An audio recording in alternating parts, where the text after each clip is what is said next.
Welcome to our lavender lounge. Finally আমাদের অনেক কাঙ্ক্ষিত ল্যাভেন্ডার থিমের এই পার্টিটা আমরা করতে পেরেছি লাস্ট সানডেতে। অনেক দিন যাবতই আমরা এটার প্ল্যান করছিলাম এবং এই আগের সানডেতে হওয়ার কথা ছিল, সেটা ক্যান্সেল হয়ে পরে আবার এক সপ্তাহ পিছিয়ে যায়। অনেক প্ল্যান প্রোগ্রাম, সবার এফোর্ট সব কিছু মিলিয়ে আলহামদুলিল্লাহ খুব সুন্দর একটা সময় আমরা একসঙ্গে পার করেছি। আর এই সব কিছু নিয়েই থাকবে আমার আজকের ভিডিও। তো আসসালামু আলাইকুম everyone, welcome back to my channel. আজকে আবারও একটা নতুন ভিডিও নিয়ে চলে এসেছি। সো সেদিনের আমাদের ড্রেস কোড ছিল হোয়াইট। সো আমি একটা লং হোয়াইট গাউন পরে নিয়েছি।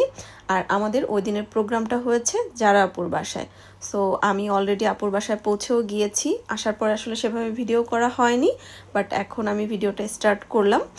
মোটামুটি অনেকেই চলে এসেছে, 1-2 জন শুধু বাকি আছে। তো আমরা চিন্তা করলাম যে আমরা একটু একটু করে কাজ শুরু করে দিই। আমাদের এই পার্টিটা হওয়ার কথা ছিল এই আগের সানডেতে, বাট ওই দিন ওয়েদার খারাপ থাকার কারণে আমরা পরে ক্যান্সেল করে আরও এক সপ্তাহ এগিয়ে নিয়ে যাই। বাট এই সপ্তাহে এত বেশি গরম এবং রোদ ছিল যে আমরা আসলে খুবই টেনশনে পড়ে গিয়েছিলাম যে কিভাবে এত রোদের মধ্যে এবং এত গরমের মধ্যে গার্ডেনে বসে আমরা এই ডেকোরেশনের কাজগুলো করব। বাট পরবর্তীতে আমরা একটু লেট করে শুরু করি, প্রায় 5টা থেকে 5:30টার পরে গিয়ে আমরা কাজ স্টার্ট করি এবং হাতে হাতে সবাই মিলে হাত লাগিয়ে কাজ করার কারণে আসলে একদমই তেমন সময় লাগেনি। আলহামদুলিল্লাহ 1.5 থেকে 2 ঘন্টার মধ্যে আমাদের অল ডান হয়ে গিয়েছিল। আমাদের সবার প্ল্যান ছিল অনেক ফ্রেশ কাঁচা ফ্লাওয়ার দিয়ে টেবিল এবং ফুডের সাইডটা আমরা ডেকোরেশন করব। বাট আমাদের ব্যাড লাক ছিল, ওই দিন আমরা কোনো কারণে সামহাও ফুলটা ম্যানেজ করতে পারিনি।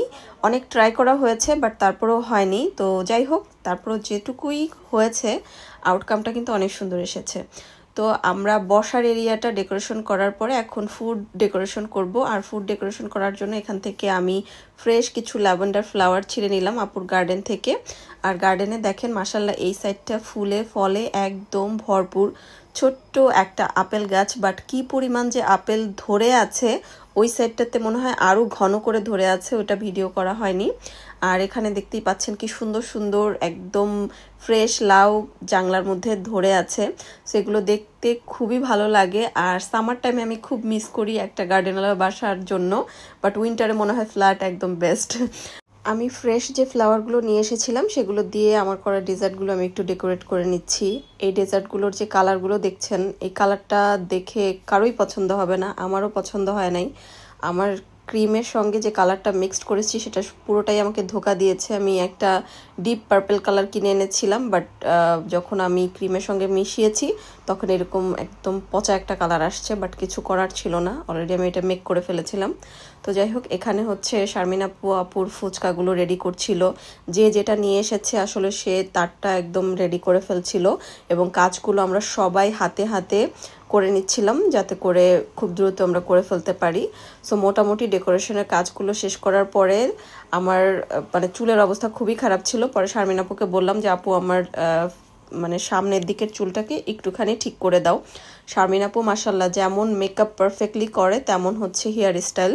সো আপুর লুক দেখলে আমার মনে হয় যে কেউ বুঝতে পারবে যে আপু এই বিষয়ে কতটা এক্সপার্ট। আই উইশ যে আপুর বাসার কাছে আমার বাসা থাকতো এবং আপুর কাছ থেকে আমি একদম প্রপার একটা কোর্স করতাম হাতে কলমে।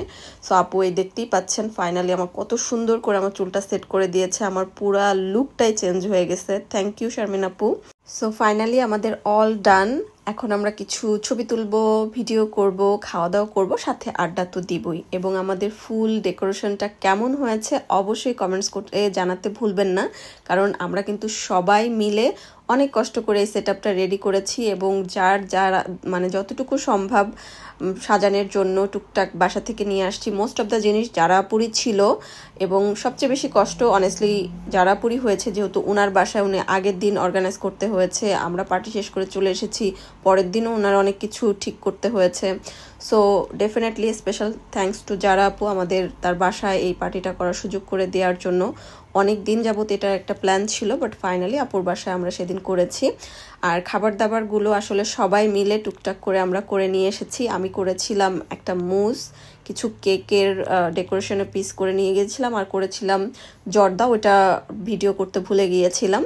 তারপরে মনি আপু করেছিল প্যাটিস আর কাপ কেক, লুবনা আপা করেছিল ফালুদা, সমুচা, রোল। শারমিন আপু এনেছিল চিকেন স্যান্ডউইচ এবং ফুচকা। রুনা আপু এনেছিল চিজ বোর্ড। স্নেহার পক্ষ থেকে ছিল কেকটা। মারজানা আপু এনেছিল রসমালাই আরও একটা ডেজার্ট। শামিমা আপু এনেছিল মেবি 2টা ডেজার্ট। তারপরে হচ্ছে যারা আপুর পক্ষ থেকে ছিল তেহারি, চিকেন।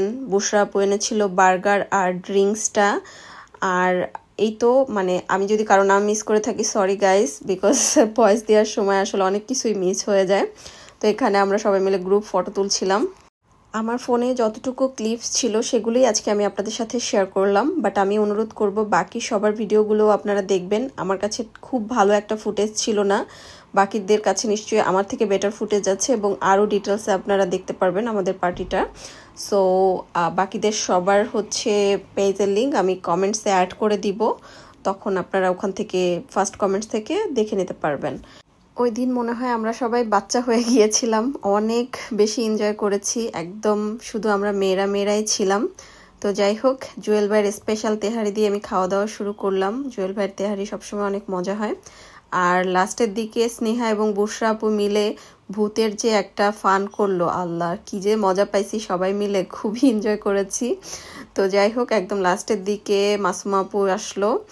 আর তারপরে আমরা হচ্ছে শারমিন আপুর গলায় গান শুনছিলাম। শারমিন আপু যে এত ভালো গান করে সেটা আমি আগে জানতাম না। আমি প্রথমবার মতো শারমিন আপুর গলায় সরাসরি এভাবে গান শুনছি এবং আসলেই আপু অনেক সুন্দর গান গায় এবং আপুর কণ্ঠটা খুবই সুইট। সো খুবই এনজয় করেছি আপুর খালি গলায় গাওয়া এই গান শুনে। সো এই তো এখানে মাসুমা আপুর সাথে একদমই কোনো ভিডিও ছিল না। পরে আপুকে বললাম একটা ছোট্ট ভিডিও করো। মাসুমা আপুর বাসায় গেস্ট ছিল, সো আপু আসতে পারবে কিনা আপু নিজেও শিওর ছিল না। পরে গেস্ট চলে যাওয়ার পরে লাস্টের দিকে একটুখানি এসেছিল দেখা করার জন্য এবং আমরা সবাই আপুকে পেয়ে খুশি হয়ে গিয়েছিলাম। আসলে মাসুমা আপু খুবই সুইট একজন পার্সন। শুধু মাসুমা আপু না, এখানে যাদেরকে দেখছেন প্রত্যেকে, আপুদের এই পুরো গ্রুপের সবাই আসলে খুবই আন্তরিক এবং ওনাদের সাথে এত সুন্দর একটা দিন কাটাতে পেরে আমি নিজেও খুবই হ্যাপি ছিলাম এবং অনেক ভালো লেগেছে। তো আমরা একদম লাস্ট মোমেন্টে কেকটা কাটছিলাম আর কেকটা স্নেহা নিয়ে আসছিল, বলেছি কিনা মনেও নাই। সো কেক কাটতে কাটতে আজকে বিদায় নিচ্ছি। সবাই অনেক ভালো থাকবেন। আল্লাহ হাফেজ।